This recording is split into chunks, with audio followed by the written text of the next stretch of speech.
Hello everyone and welcome. I'm your host for today's webinar, Jessica Tu from ProBio Marketing Department. On behalf of ProBio, I'd like to thank you all for attending today's webinar. ProBio is a global leader in enabling biotech and pharmaceutical companies to advance the development and manufacturing of next-generation biologics and advanced therapies.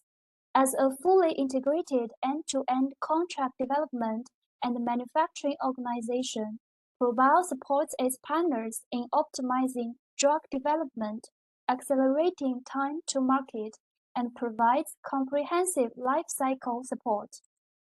Today's webinar will feature 3 presentations. Each talk will include a 30-minute presentation followed by a 15-minute Q&A session. You are encouraged to submit your questions at any time during the webinar using the chat or Q&A panel located in the menu on the right. Now, I'm delighted to introduce today's first speaker, Dr. Tina Yu from the Regulatory Affairs Department of ProBio. Dr. Yu has more than 17 years RA experience in biotech and pharma industry. She is experienced in regulatory affairs, GMP inspection, and project management. She led to obtain over 100 R&Ds and over 10 BLAs from FDA, EMEA, NMPA, etc., including MAP, bispecific, fusion protein, ADC, CGT, and etc. She participated in multiple PLI or on-site inspection by FDA, EMEA, and NMPA as well. During today's webinar, Dr. Yu will be discussing CMC regulatory consideration on biologics development. Now, I'm glad to hand over it to Dr. Yu.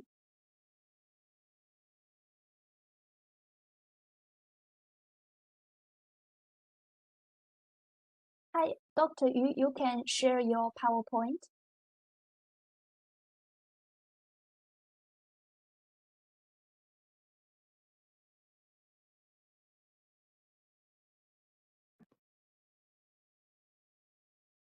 Hello, can you hear?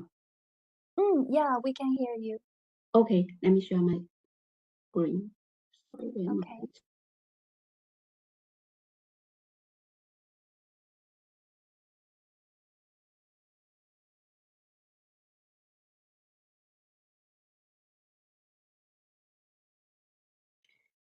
Can you see my screen? Yeah, we can see. Oh, thank you, Jessica. Okay, let's start. Hello, everyone. Thank you for attending today's webinar. I'm Tina Yu from ProBio Regulatory Affairs team. And today I would like to focus on CMC regulatory consideration on biologics development. And this is my today's topic. First part, I would like to focus on the CMC work scope during the biologics development. And the second part, since there are a lot of changes, no matter in clinical stage or post-approval. So I would like to talk about compatibility consideration for these changes. And the last part, if we have enough time, I'd like to go through with you the FDA and EMA's expedited filing procedures. First of all, I'd like to share with you this, I think we can call it product lifecycle management.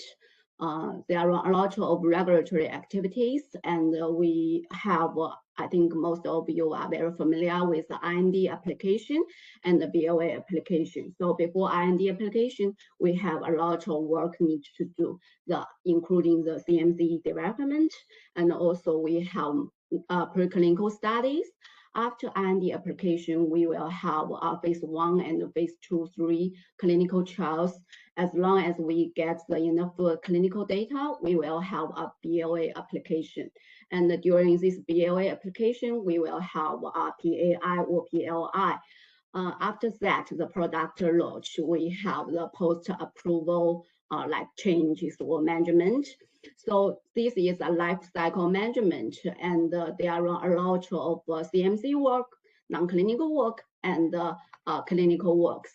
So today I will introduce some program can speed your filing process from regulatory perspective, like including the orphan drug designation, breakthrough designation, and also for review, we can apply for priority review or other like faster track.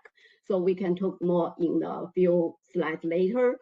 And except these regulatory activities for the GXP perspective, for animal studies, for toxicology studies, we have to follow the GLP, and also for the CMC part, we have GMP requirements. So I also listed here at different stage, you need to follow the different GMP, GXP requirements.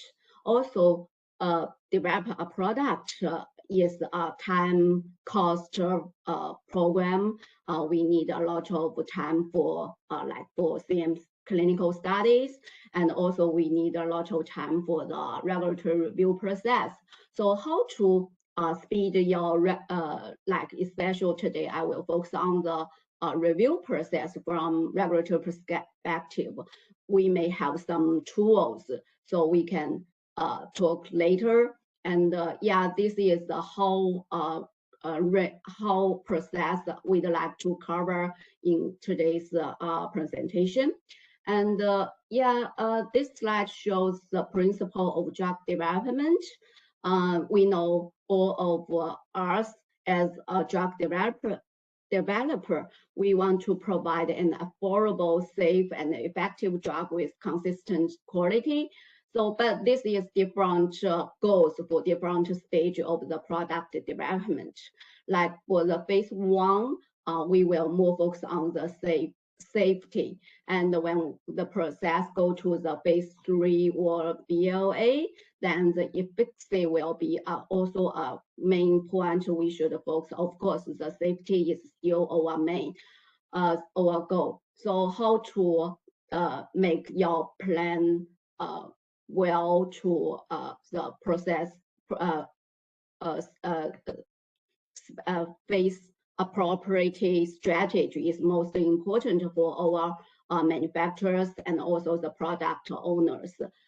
For the so the first part, as we mentioned in the last slides, was the phase IND stage. We should focus on the safety. So I cited some issues may trigger the clinical holders from FDA website, which may be a good reference for your understanding of the IND stage attention point.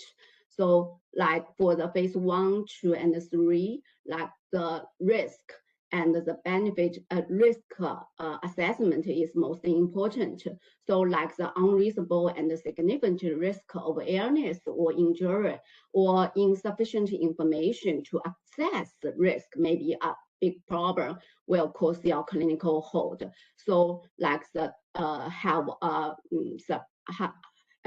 the good investor brochure and the good clinical qualified clinical investigator is all the requirement during this stage. From CMC part, we may need to think more about like various control and sterility control, and these things all related to safety. But after the process go to the phase 2 or 3 clinical stage, because except the safety, we also need to make sure the broad product's efficacy. So how to design your protocol, clinical protocol is become more and more important. So in this stage, different agencies will pay more attention on the protocol, whether it's deficient in the design to meet the stated objectives will be the review points to make sure the clinical trials can go through according to the protocol designed. This is the clinical part, but today I will not spend more time on this clinical trial stage, because for IND application, I think most of you have a lot of experience. So in the later slides, I would like to introduce more about on the CMC work during the for the CMC. Spend more time on the CMC work scope for the late stage for the BLA application requirement. Now, so first, I would like to show also it's a life cycle management about the product development. After IND, we have some parallel knowledge on process and also on product. You know the CQA of your product. So based on this, we will know at the clinical phase 1 or before phase 2A, at the 2A, like this early clinical stage, we will think more on the whether we have a good process which can be as a commercial process, whether we need to do some optimization. Mostly because at the IND stage, we want to initiate our clinical trial as soon as possible, so that we use some platform process. The process may be not suitable for the commercial process. So during the clinical stage, process optimization is often happened during at this time. So before the pivotal studies, we usually do the process optimization. Yes, of course, for this optimization, we need to do a lot of risk assessment to evaluate the process. So as soon as we log the process, which is can be a process for commercial, then we will do process characterization and also process validation, which is also I want to talk today that is the main part for the later stage development. Maybe a lot of person will ask how to do the process characterization, what the purpose for the process characterization. I think in this slide we can see that process characterization is to gain additional knowledge and further support establish for design space. With a good design space and also control strategy, then we can make sure our manufacturing process can consistently deliver the intended performance of the product. This is our commercial goal, to have a robustness process which can continuously produce qualified product. So this is the whole things we need to consider during the for the CMC part. And I think my colleague later will introduce you more about on the process characterization and also maybe process optimization. So I will just have a very quick go through with you on these two parts. Sorry, my slide. Oh, okay. Yeah. So about the so I from my presentation, I just want to share with you the brief introduction of the process characterization and process validation.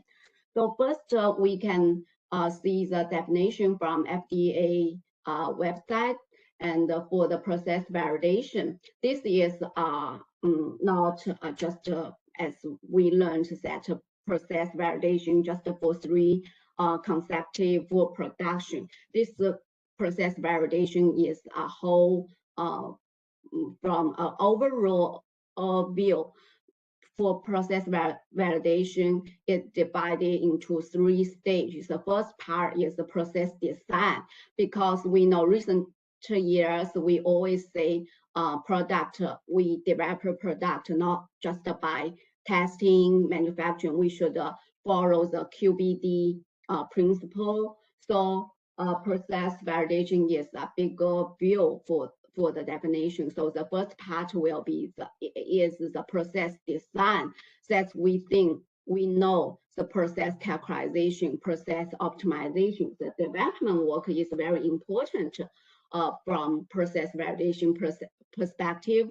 So during the process designation, we have a lot of studies like DOE study and other studies to know the process parameters well.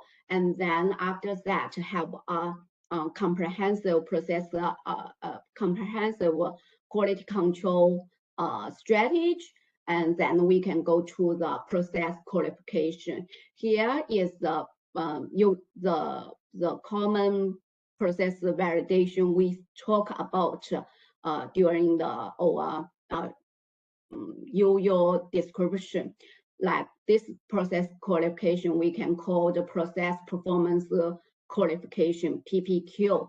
So for this PPQ, we usually use at least 3 consecutive process.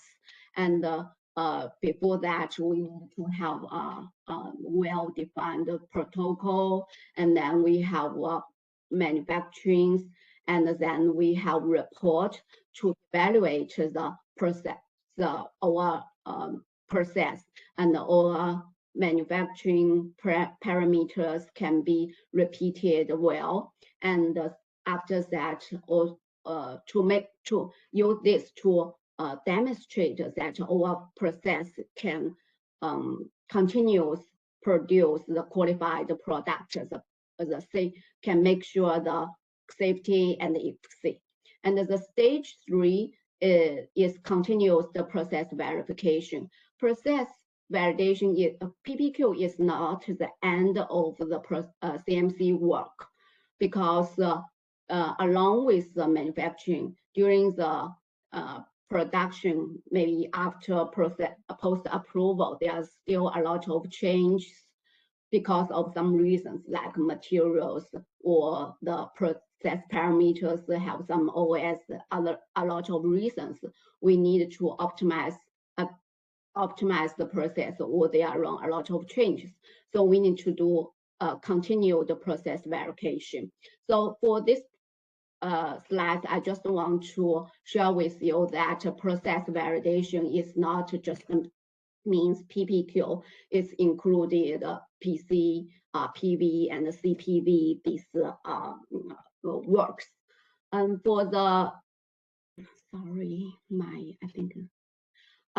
for the process characterization part, a lot of person ask me how to do the process characterization. I think especially because we located in China, a lot of Chinese company will ask us this question, because long term ago, before we talk about QBD, we don't have process characterization. We just do 3 consecutive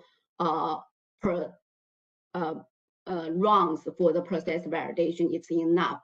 But now we all know QBD principle. We have the process, as the last slide mentioned, we have the process design, we have the process qualification, and also CPV. So process characterization is become more and more important. Now, I think all of the agencies will require the process characterization for all biologics.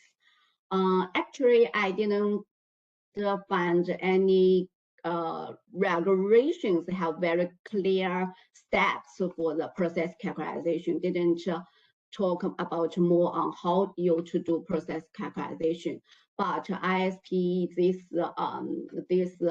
good website introduced a lot on this. I cited some information from that. And according to that, its paper, it divided the process characterization into 7 steps. Yeah, so I just list here for your reference. You may can have a very brief understanding on how to process characterization process definition, including the 3 stages. And this slide just to show you how to do the process characterization. You can have 7 steps, and each step, like you have plan, you have risk assessment, and then you can have the scale model set up, because we cannot use the full scale because it's too cost too much, right? So during the process characterization, we will use the scale model, and then we have a lot of experiments to have the data to make sure the process can have approved acceptance range, and also we will have in process quality control strategy. And today, because of limited time, I think I cannot talk up too much about on the process characterization, but my colleagues in the later presentation will show you more about on the process characterization. So I just give you a very brief idea of what's the work during this stage from CMC perspective. And this is also assessment tree, I think, during the process characterization assessment. All process parameters will be evaluated before the studies based on the process, whether it will impact on the product CQA. Then you will see it's impact. So the risk is high. We need to control the process well. So we needed to do a lot of studies to have the approved acceptance range. But if the process doesn't impact the product quality, then we can just control it maybe no need to do additional studies. We just based on our platform knowledge or platform data, then we will have, after the process characterization, we will have our CPP, KPP, and the GPP. CPP means the critical process parameter, and the KPP means the critical process meter, and the GPP is the general process meter. This is the common use for the parameters definition, but I think in some countries, we also use like a CPP or non-CPP like this. This is the same meaning. Except the process validate, the PPQ study, I would like to say it's a PPQ, and also the process characterization, we have a lot of supporting validation need to be performed. So I listed some validations for the drug substance and the drug product. Like for the drug substance, we need to do viral clearance study and impurity clearance study, whole time mixing study, and the cleaning study like this. And also because the resin and the membrane will be repeated use, so we needed to define the lifetime, and also to have the carryover study for the DP. Of course, because it's the sterilized requirement, so we need to have the APS study, and also no matter the DS production or DP production, we use a lot of consumables, and also we have the container closure system. So leachable and leachable and extrudable study is very important for the BLA submission. It's also the mandatory data need to be submitted. So yeah, all this ProBio can provide full service on your BLA stage development work design. We will make sure that all the requirements required by different agents will be conducted well during this before your BLA. And that part is the process. Of course, the process have the life cycle management. So analytical method also have life cycle management. This is like at the IND stage, we have the developer developed the method. So at IND stage, we have the qualification. Qualification is sufficient for the IND application, but before you go to the BLA, a full method validation is needed because this is for commercial use. So the method robustness is important to be evaluated. So at the latest, method validation needs to be performed before PPQ. And after the product commercialized, because like the technology, always developed, and there are new knowledge or new technology, and sometimes also because during a lot of productions during that time, there are maybe high frequent OOS or require us to optimize the OR analytical method. So again, the method needs to be optimized, similar as the process analytical method have the life cycle management and or the develop work or validation or qualification work can be performed, followed by ICH guideline.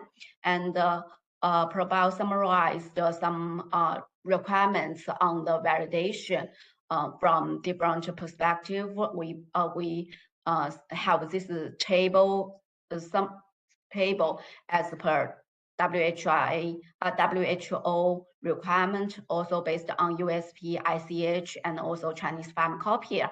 You can see the principle is similar for different test items. Different validation items are required. Like for the ID specific is the main is the part we need to evaluate, but for the impurity we need to evaluate all the precise, like accuracy, limited, and this and so on. But for the content determination, we also need to have some studies to qualify or validate the method. From the regulation perspective, as stated here, WHO, USP, or other ICH, they have very clear guidance on the validation, but for the qualification, there's not very clear specified for the specific contents. But we can take the regulation on the validation as a reference to design your qualification plan. So in the previous slides, we just go over very quickly on the process development of analytical method.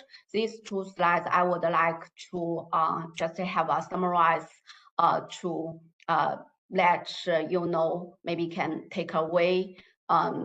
This is a different review points between the IND and the BLA. And for the IND stage, like we have different requirements on the batch. IND, usually we have very limited batches. That is because that stage, only the safety is needed to be focused on. But for the BLA, we need make sure the process needed to demonstrate the process is robustness, so we need more batches. And also there's different requirements on the GMP we have talked about just in the last at the beginning, my first slides.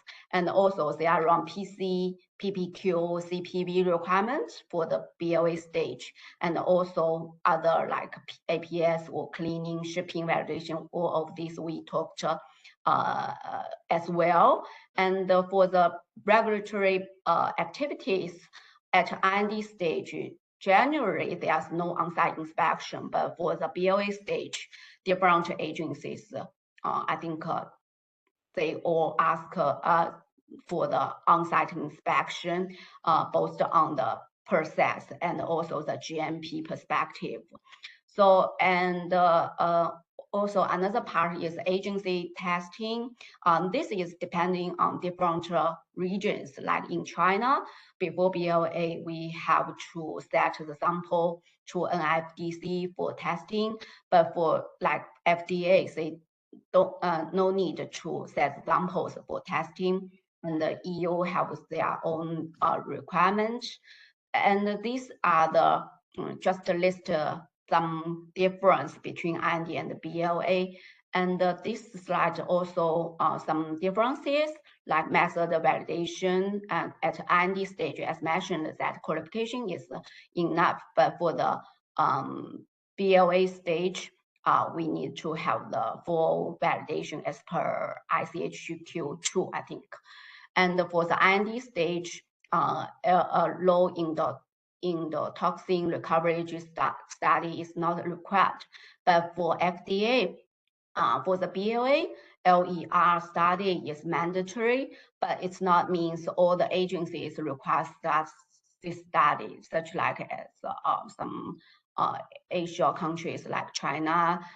This is not mandatory even in the BLA stage. And for the reference study, IND usually we just have create the interim reference study, but for the BLA stage, based on ICH guideline and also the like FDA or EMA guideline, two-tiered reference study reference substance is recommended. And for the specification, because IND we have very limited data, so it's usually it's wider. And for the BLA stage, because we already accumulate a lot of data, so we can have a tighter spec, but also because the product will be stored for a long time. We like some product have more than 3 years shelf life, so sometimes manufacturing can have release spec and shelf life spec. It can be different. And also for IND stage and the BLA stage, we have different stability data requirements for IND submission and BLA submission. And also for the HCP kit, for the IND, we usually use commercial kit. It's acceptable for agencies to have this kit at any stage, but for the BLA stage, we need to make sure the recovery rate of HCP kit is good enough.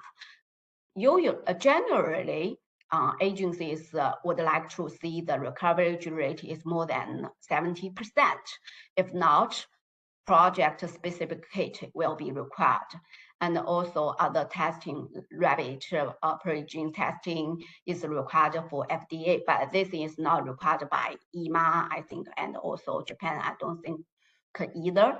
Yeah, there is just a very general requirement, different requirements for IND and BLA. I think this information will be very useful for your product development for different purpose.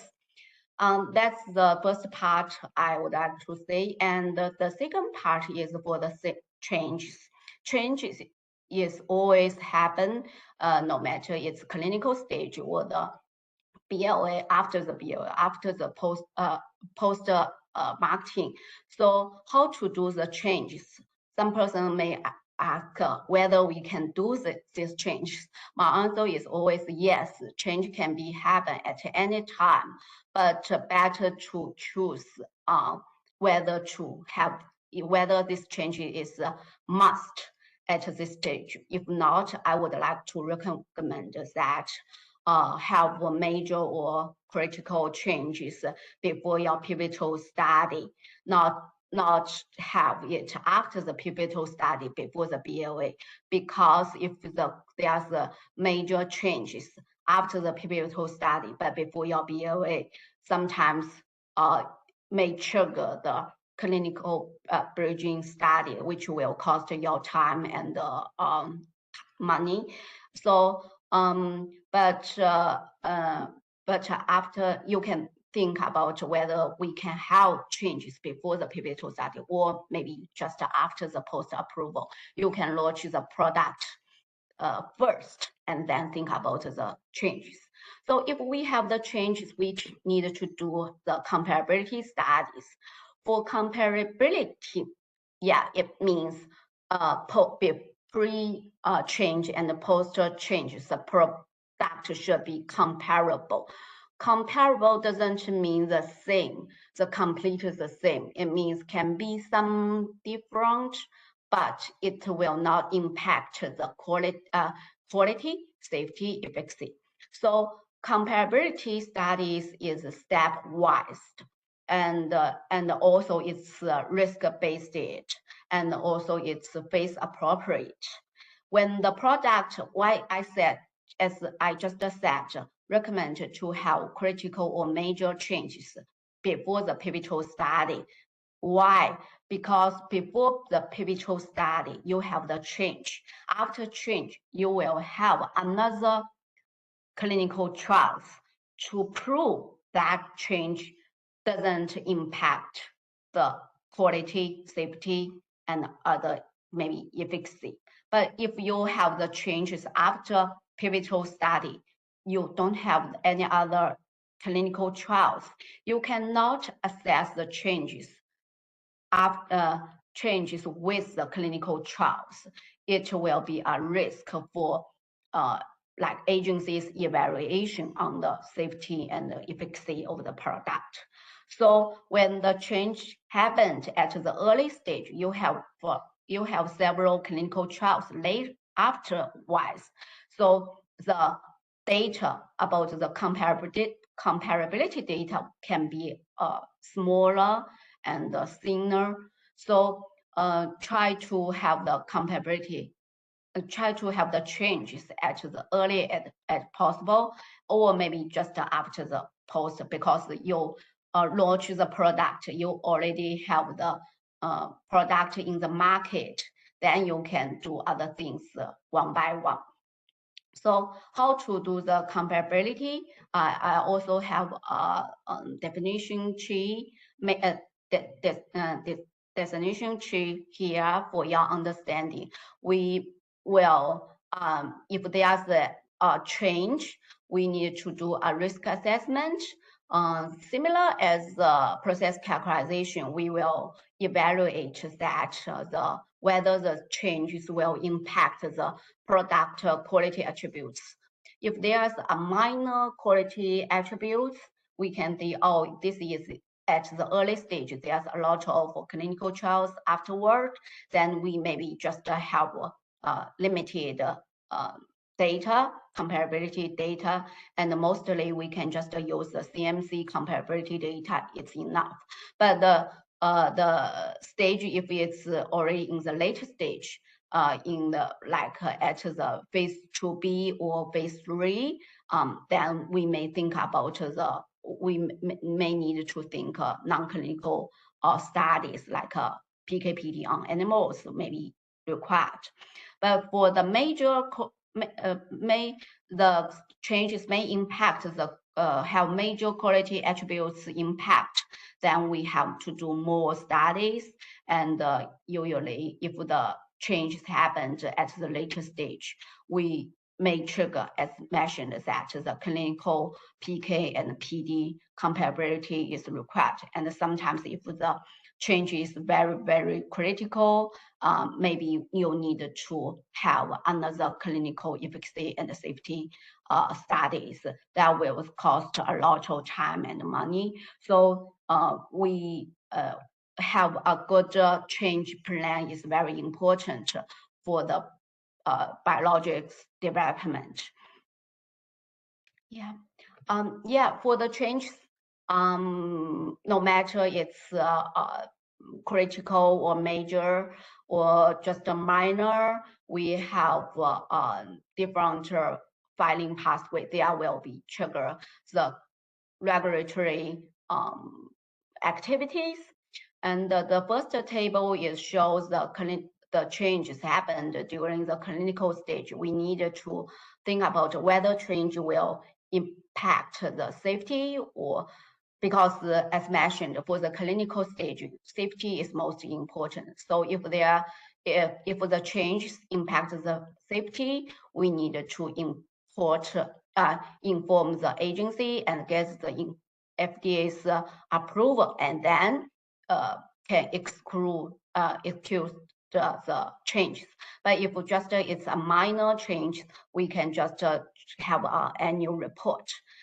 Similarly, for the post-approval changes, there are around 3 categories. For the major change, for FDA, we have PAS, and EMA, we have type 2 change, and also NPA or other regions have other application pathway. For major changes, all agencies require that approve the change first, then you can do. We cannot do the changes directly before getting an approval from agencies. But if just a minor changes, we can carry out the changes directly. And then later when we submit the annual report, we just cover the changes, it's okay. Yeah, this is all the changes part. And for the last part, I don't have much time. And so just a very quick go through with you about the FDA and the EMA's expedited filing procedures. Today, I know many of you from Asian countries, but I still want to introduce the FDA and the EMA's filing procedure, because more and more companies will have overseas development plan, and the FDA and the EMA is, I think, a stringent regulatory agencies. If we follow FDA and the EMA's procedure, their requirement can meet most of the region's requirement, and also many of you, if you have overseas development plan, FDA and EMA will be your main, I believe, the region you will think about to have your product to be launched. And yeah, for FDA, as mentioned, you still remember that in my first plan for the biologics development, it's very time consuming, need a lot of time before you launch the product. So how to speed the product development is very important, like the clinical trial time period is very long, how to speed. Is there any way to help? So this slide maybe can give you some ideas. FDA have several expedited regulatory pathway program to help you to speed the development work. Like for the faster track, can have the benefit is you can have a rolling review, breakthrough, you can get guidance or get support from agency to help you design your clinical trials, or even the CMC work design. So you can save some times to have a very good design of your work. So and the priority review, accelerator approval, or pathway program can help to shorten the review process, like even the especially for the priority review, the voucher can be solved, right? And also the review process for the BLA January process is cost 10 months, but if you have this designation, 6 months only needed. So FDA have several rules. We can use these tools to speed the development work. And you can see from this slide, in the past 20 years, a lot of product gets the approval with this designation. For each product, not only say just get one program, several programs can be getted. I will show you a case. The product gets several designation and several expedited filing procedures. And this is the EMA filing process. I listed EMA's process here because the EMA has a more complicated process for FDA and or other regions. In EU, there are around 4 filing pathway. One is centralized procedure, second one is mutual recognition, and the decentralized procedure and the national authorization. But for biologics, as this box I listed in the right part, for these products or indications, the centralized procedure is the only choice. And these products need to go through the centralized procedure. So for the centralized procedures process here and also timeline, I also put here for your reference. During this period, there are a lot of communications with CHMP, and also we have to, like the agency will give you the assessment report. You have to address these questions. The total timeline is more than 1 year. I think this is also a very standard procedures. Compared to FDA, it looks like a little bit longer, but as long as you, also this is a centralized procedures benefit. Your filing via these centralized procedures. EU, this is a big region. There's a lot of countries, they accept the result. So as long as you get the approval, that means you can launch this product in different countries in EU region. And also the same, EMA has several expertise regulatory programs. Its principle is similar like the FDA. They have the prime and accelerated assessment, conditional approval, and expansional circumventions, and also the different program have different benefits, but the most important one is you can get guidance from the agencies, and also the review time or the clinical data required will be less before for the BLA submission. Here, I would like to highlight that for the shorter time, because of the clinical trials, because clinical trials take longer time. But like here, you can see the conditional approval. You can see because it's, if you meet these items, you can get this this designation. You can use limited clinical data for the BLA submission, and after BLA, then you can do more clinical trials, and then they will have full approval. But at least you already launched your product, right? But for the CMC part, no matter which program you will take, the full CMC package is needed. Yeah, the last part, I think this is the last 2 slides. Just want to show you a case study. This product is hosted by AZ and Danshi. Yeah, so they get different designation like breakthrough orphan drug, so they can get guidance and get support, got support from agencies. So they launch the product very quickly. From the IND to the first BLA just took 3 years, and also EMA very launches the product very quickly. And similarly, NMPA, PMDA also have similar programs.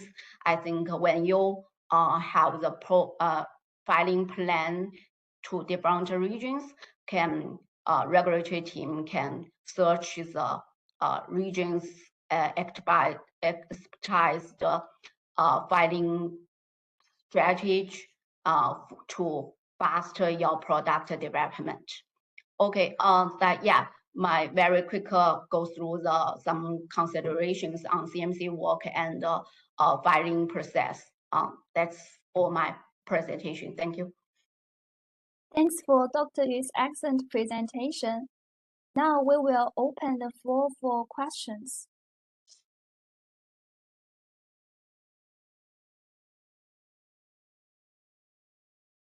Please type your question in the chat or Q&A panel.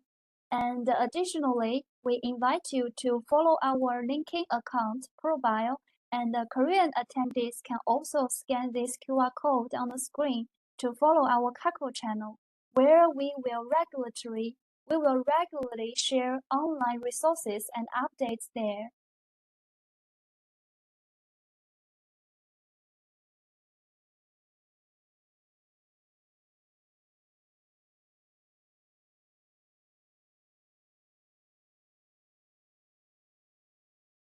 We received some questions in the Q&A panel. Let's take a look at the first question. Hi, Dr. Yu. Whether we need to comply with 4G CGMP at the clinical stage? Yeah, that's a good question. I think a lot of person will ask, especially for like we are a CDMO company, our clients always ask. From regulatory perspective, for the clinical stage, when you just in the phase 1, the early clinical stage, the GMP principle need to be complied with, but not the full CGMP. But if the product go to the stage like phase 3, the pivotal studies, we need to comply with the full GMP. It's similar like the commercial requirements. Thanks for your answer. And the next question is an open question. What kind of questions will cause the failure of the IND or CTA? Yeah, I think I have a slides showing what kind of requirements need to be focused on the IND stage. And as I mentioned, for the phase 1 clinical trials application, safety is most important. So if there's any safety issue, will impact the IND approval, maybe triggers a clinical hold, like CMC part. If we have a sterility issue, we may be got the clinical hold. And if like we have some problems on the in-use study, because in-use study also will related to the safety evaluation, that may be also is a big problem. But if the product go to the phase 3, efficacy is also a main evaluate point. So the agency will evaluate your clinical program if the like endpoint evaluation endpoint is not that good, and if the trials like I think in like Japan, they will ask question will ask for the clinical data with local people. If there's no local people clinical data, that maybe it's not a good clinical design. They will ask for the optimize of the clinical trials. Yeah. Thanks for your sharing. And the next question is, in terms of the registration process and the regulatory requirements, are there any differences between a biological drug and a small molecule drug? Yeah, I think for the for the preclinical part, I think all need to follow the ICH guideline. It's harmonized. I think compared to CMC and the clinical, maybe preclinical studies is harmonized the best, and all regions can follow the ICH guidelines. So you just do it for the for the biologics, it's like some the toxicity will be better than small molecules, so there might be some difference. But for the clinical trials, I think it's more dependent on the indication, not the biologics or the small molecule. But for the CMC part, I think this is they are wrong. The biggest difference between biologics and the small molecule, and for biologics, there's the structure is much more complicated. There's like the primary structure, secondary structure, and also high requirements, and also for the let me think, the process is much complicated with compared to the small molecule. So we can see always there are different requirements. Like for small molecule, we have if there's an innovator, we have the generic product, because the process is much simpler, so that you can repeat well. So you just need the BE study to launch the generic product. But for biologics, because the process is much more complicated, so when you have the we don't call generic product, we call this biosimilar. Biosimilar also needs like clinical trials, clinical trial, phase 1, phase 3, and to demonstrate your biosimilar also have a good safety and efficacy. So there's I think because of the complicated of molecule, and because of the complicated of the manufacturing process, there are different requirements for biologics and small chemical products. Thanks for your clarification. And here are 3 more questions. Let me go one by one. Is a change in media during cell culture or a change in rhythm during purification usually considered a major change? Yeah, I think so. Especially for the later stage development, for the medium, it's very important, and maybe different, but need to see what kind of media will change. If the component is totally different, and which may impact the cultural performance, may introduce different impurities, or may have like for the protein may have mutation or other impact. If this happens, if it impacts the product safety and quality, we think this kind of changes need to be reported and get the agency's approval. And but if like the medium just changes like the vendor's manufacturing site change, but the process and the component and the controls is the same, and then this might not be a major change.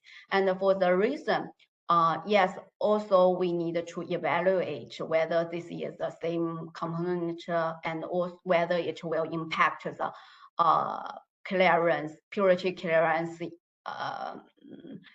function. We need to decide whether there's another barrier clearance study needed to be performed. If it will induce safety problem, I think we need to have to additional studies and get the agency's approval. But this kind of change is happened after post approval, I think we need to have much more comprehensive assessment. It depends on what kind of changes. Thank you. It's very clear. And the next question is, how should comparability be demonstrated between batches manufactured without PUP-SIT prior to the enforcement period and those manufactured with PUP-SIT applied? Sorry, PUP, I didn't PUP-SIT. Let me try to copy this question. Sorry. It's fine.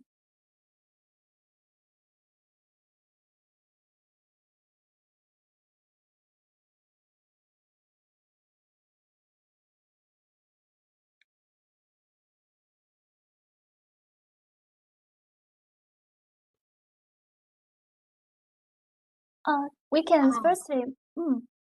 Yeah. Oh, I got it. This is EMA's requirement, right? So sorry, can you repeat the question? Okay. How should comparability be demonstrated between batches manufactured without PUP-SIT prior to the enforcement period and those manufactured with PUP-SIT applied? Yeah. For the comparability part, I think with POS with the PUP-SIT, this is the more strict, more can have. This is a better assurance on the safety. So this change, if the batch before without PUP-SIT and then change to the PUP-SIT, this is a good improvement. It's an improvement. So for the changes, I think we have a good reasons for these changes. But regarding the comparability, again, yes, we do the comparability studies from both like the process assessment and also equipment assessment. This is the difference. But we will use the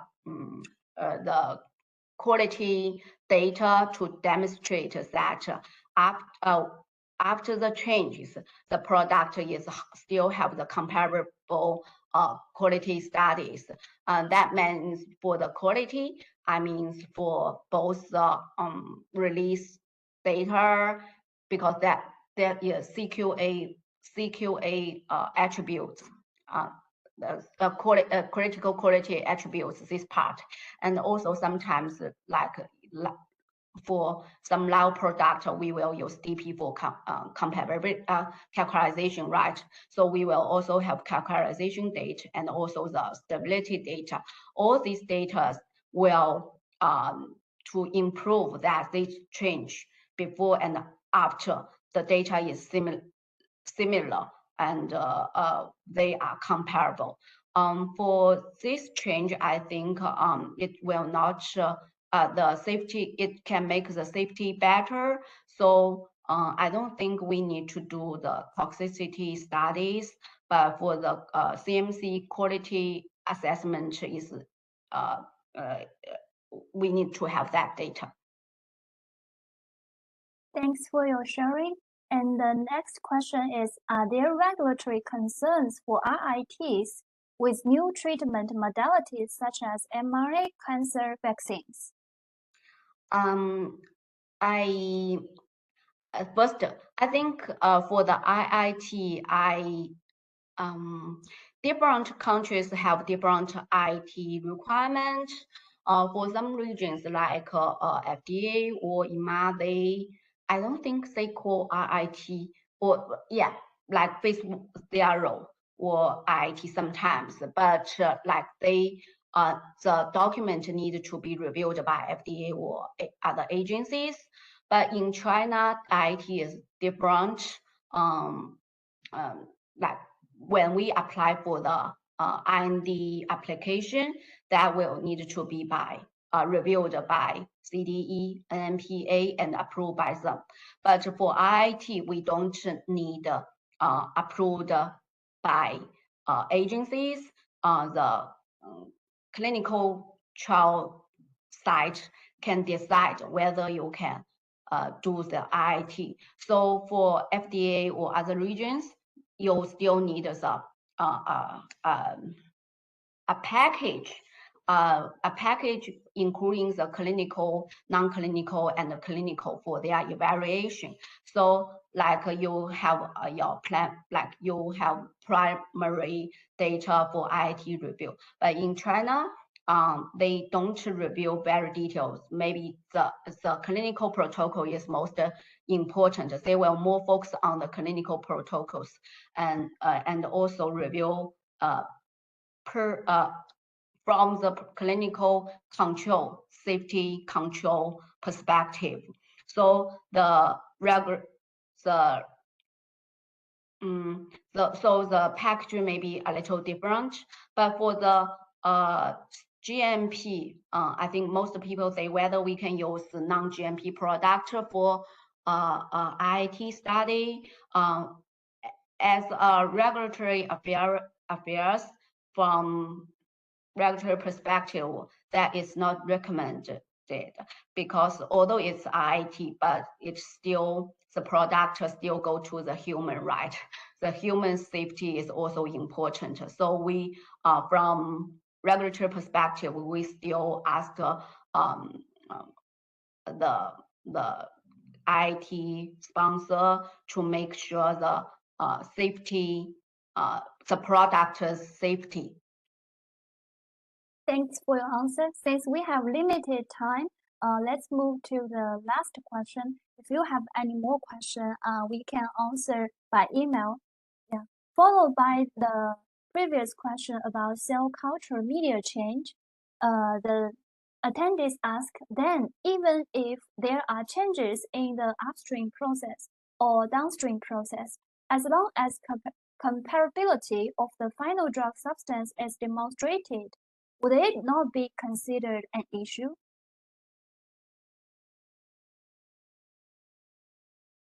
Hi, Tina, could you answer this question? Oh, this is, sorry.